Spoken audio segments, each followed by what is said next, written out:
April is Childhood Abuse Prevention Month, and new research from Kaiser Permanente says that girls who experience childhood trauma are more likely to enter puberty earlier than their peers. So to talk about it is our parenting expert, Dr. Cheryl Ziegler. Now, these are called adverse childhood experiences, or ACEs, or ACEs. Yeah. So talk about what an ACE is and how prevalent the study says they are. Yeah, so ACEs is something that we use as a term in studying childhood trauma, and there are different categories. Abuse categories, that could be physical, sexual, emotional, and then neglect categories, just a kid not feeling very loved, very cared for. And then there's home kind of environmental things, incarceration, a separation, a divorce. So there's sort of three categories, there's 10 questions, and it's just a yes or no.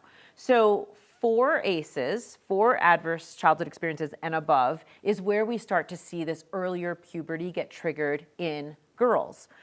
About 1 in 4 kids is thought to have 4 or more ACEs. So pretty prevalent. Trauma in childhood is actually about 1/4 of kids endure it. And so we're talking about physiology, the way the brain, the heart, if you will, the emotion can trigger the physiology of a youngster. Absolutely. I think we're understanding more and more when something happens to us, it is not just experienced in the mind. It really rewires the brain. You become more hypervigilant. You have less trustworthy relationships. You have a hard time focusing, concentrating, more likely to use substances.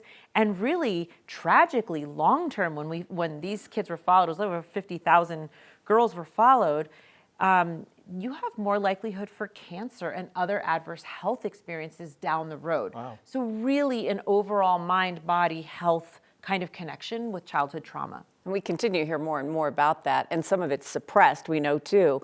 But what about boys? Is this happening with boys too, in the same way? You know, it's really interesting. Although we think that stress is a factor in earlier puberty with boys and girls, in this particular study, they did not find a statistically significant correlation between those levels of stress and earlier puberty in boys. So the thought is that this impacts girls in maybe unique ways. As it comes to, you know, it's interesting, puberty for girls allows them to be able to reproduce. Right. And so there is something survivalistic, I think, about a girl or a young woman's body that says, there's stress, I should produce. This is what, so your hormones and right, things evolutionary, kind of, right? Your hormones get triggered in different ways. Huh. So these are the thoughts really being studied right now, because as of right now, we are really looking at earlier puberty in girls. And really, this is something that, you know, we need the attention of everyone. This is what my upcoming book, The Crucial Years, is about. It's like